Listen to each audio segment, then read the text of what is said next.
আজকে আমি আপনাদের সাথে শেয়ার করব খুবই হেলদি এবং টেস্টি সকালে জলখাবার বা স্কুল অফিসের টিফিন রেসিপি। এই রেসিপিটি এতটাই টেস্টি হয় যে বাড়ির বড় থেকে ছোট সবাই খুবই পছন্দ করবে। রেসিপিটি একটা লাইক দিয়ে সম্পূর্ণ দেখার অনুরোধ রইল। রেসিপিটি তৈরি করার জন্য প্রথমেই একটা কড়াই বসিয়ে দিয়েছি। কড়াইয়ের মধ্যে দিয়ে দিলাম 1 বাটি পানি, দিয়ে দিলাম পরিমাণ মতো নুন, আর হাফ চা চামচ দিয়ে দিলাম চিনি। চিনিটা আপনারা চাইলে স্কিপ করতে পারেন। আর দিয়ে দিলাম হাফ চা চামচ ঘি। এখানে ঘিয়ের বদলে আপনারা চাইলে সাদা তেলও দিতে পারেন। দেখো পানিটা কিন্তু ফুটে উঠেছে। এবারে আমি এখানে দিয়ে দেব ওই বাটি দিয়ে হাফ বাটি সুজি। যতটা সুজি নেবেন তার ডবল কিন্তু পানি দিয়ে দেবেন। সুজিটা দিয়ে অনবরত নাড়তে থাকতে হবে, আর গ্যাসের আঁচ কিন্তু একদম লো করে দিতে হবে যখন সুজিটা দেবেন। দেখো আমি নেড়ে চেড়ে একটা ডো তৈরি করে নিচ্ছি। দেখো ডোটা কিন্তু প্রায় তৈরি হয়ে গেছে, একদম কিন্তু পানিটা শুকিয়ে গেছে, আর সব একটা ডো তৈরি হয়ে গেছে। ডোটা তৈরি করতে কিন্তু 3 থেকে 4 মিনিটের মতো সময় লাগবে। ডোটা তৈরি করতে বেশি একটা সময়ের প্রয়োজন পড়বে না। দেখো আমি ডোটাকে এবারে একটা থালার মধ্যে তুলে ঠান্ডা করতে দেবো। ডোটা যতক্ষণে ঠান্ডা হচ্ছে এদিকে আমি ওই কড়াইয়ে দিয়ে দিচ্ছি 1 টেবিল চামচের মতো সরিষার তেল। আমি এখানে একটা পুর তৈরি করে নেব। দিয়ে দেবো হাফ টেবিল চামচ গোটা জিরে। জিরেটাকে একটু নেড়ে চেড়ে জিরে থেকে সুন্দর একটা ফ্লেভার বের হয়ে গেলে দিয়ে দেব পেঁয়াজ কুচি। আর দেখো জিরে থেকে সুন্দর একটা ফ্লেভার বের হয়ে গেছে। এবারে পেঁয়াজ কুচিটা দিয়ে দিলাম। এখানে মিডিয়াম সাইজের একটা পেঁয়াজ কুচি দিয়ে দিলাম একটা কাঁচা লঙ্কা কুচি। পেঁয়াজ আর কাঁচা লঙ্কা কুচিটাকে নেড়ে চেড়ে একটু সফট করে নেব। একদম গোল্ডেন কালার করে কিন্তু ভাজবো না। দেখো পেঁয়াজটা কিন্তু সফট হয়ে গেছে। এবারে এখানে দিয়ে দিচ্ছি 2টা মিডিয়াম সাইজের আলু। আলুটাকে সেদ্ধ করে হালকা করে ম্যাশ করে নিয়েছি। এবারে প্যাচুলার সাহায্যে সুন্দরভাবে কিন্তু ম্যাশ করে নিতে হবে। আপনারা চাইলে একবারেই গ্রেটার দিয়ে গ্রেট করে নিতে পারেন। আলুটা গরম থাকার কারণে আমি হালকা করে ম্যাশ করে নিয়েছি। এবারে প্যাচুলার সাহায্যে একটু ভেঙে দিলাম। এবারে এখানে দিয়ে দেবো পরিমাণ মতো নুন, হলুদ গুঁড়ো 1/4 চামচ, জিরের গুঁড়ো দিয়ে দেবো হাফ চা চামচ। এখানে আমি ভাজা জিরের গুঁড়োটা দিয়েছি। আর দিয়ে দেবো হাফ চা চামচ শুকনো লঙ্কার গুঁড়ো। আপনারা চাইলে শুধু কাঁচা লঙ্কা দিয়েও করে নিতে পারেন। আমি কাঁচা লঙ্কা এবং শুকনো লঙ্কা দুটো দিয়েই করে নিচ্ছি। আবারও একটু নেড়ে চেড়ে নেব। নেড়ে চেড়ে নেওয়ার সময় আলুগুলোকে আরও একটু ম্যাশ করে নেব। 2 থেকে 3 মিনিটের মতো নেড়ে চেড়ে নিয়েছি। কিছু চিনেবাদাম এখানে আমি আধ ভাঙ্গা করে নিয়েছি, সেই চিনেবাদামগুলো দিয়ে দিলাম। আমি চিনেবাদামের খোসাগুলো ছাড়িয়ে নিইনি। আপনারা চাইলে চিনেবাদামের খোসাগুলো ছাড়িয়ে নিয়ে এভাবে আধ ভাঙ্গা করে নিতে পারেন। মিক্সিং জারে দিয়ে 2-3 বার ঘুরিয়ে নিলেই কিন্তু এরকম আধ ভাঙ্গা হয়ে যাবে। দেখো আমি আবারও নেড়ে চেড়ে নিলাম। 1 থেকে 2 মিনিটের মতো নেড়ে চেড়ে নিয়েছি। এবারে পুরটা কিন্তু হয়ে গেছে। পুরটাকে এবারে নামিয়ে নিয়ে ঠান্ডা করে নেব। এই রেসিপিটা তৈরি করতে কিন্তু পুরটা অবশ্যই ঠান্ডা করে নিতে হবে। এদিকে কিন্তু আমার সুজিটা ঠান্ডা হয়ে গেছে। সুজিটাকে সুন্দরভাবে কিন্তু মেখে ম্যাশ করে নেব, আর একটা সফট ডো তৈরি করে নেব। এখানে কিন্তু কোনো রকম আটা ময়দা আমি অ্যাড করলাম না। আটা ময়দা ছাড়াই সফট একটা ডো তৈরি করে নিয়েছি।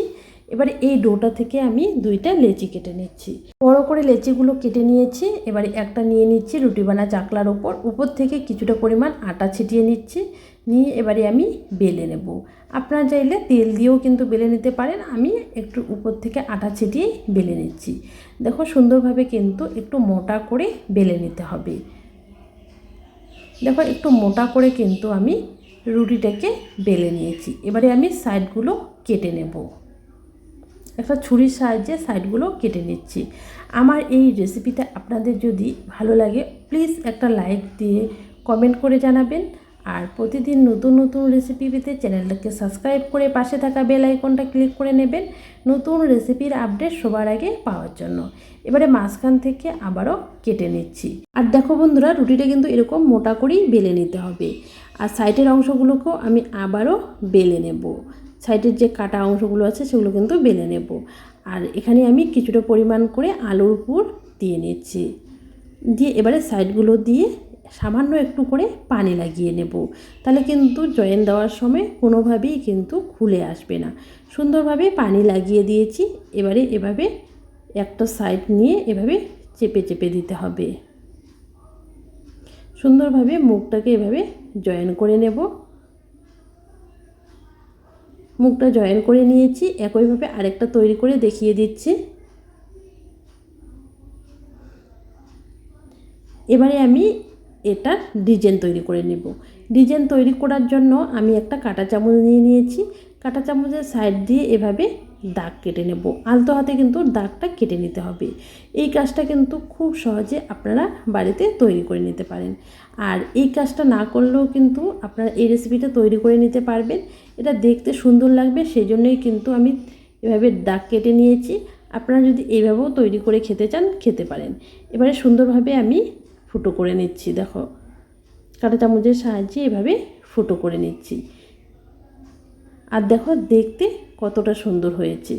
দেখতে যতটা সুন্দর হয়েছে খেতে কিন্তু তার থেকে বেশি টেস্টি হয়েছে। এই রেসিপিটা তৈরি করে বাচ্চার স্কুল টিফিনে বা অফিসের লাঞ্চ বক্সে বা জলখাবারে কিন্তু রাখতে পারেন।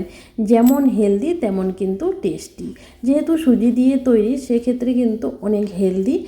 আর দেখো সুন্দরভাবে আমি আরেকটা তৈরি করে ডিজাইনটা তৈরি করে দেখিয়ে দিচ্ছি। তো খুব সহজে কিন্তু এই ডিজাইনটা তৈরি করে নিতে পারবেন। বেশি কিন্তু ডিজাইনটা তৈরি করতে সময় লাগে না। সুন্দরভাবে এভাবে কাঁটা চামচের সাহায্যে দাগ কেটে নিয়ে এভাবে ছোটো ছোটো ফুটো করে দেবেন। দেখো আমি একইভাবে কিন্তু সবগুলোই তৈরি করে নেব। দেখো একইভাবে সবগুলোই তৈরি করে নিয়েছি। আর দেখো দেখতে কতটা সুন্দর হয়েছে।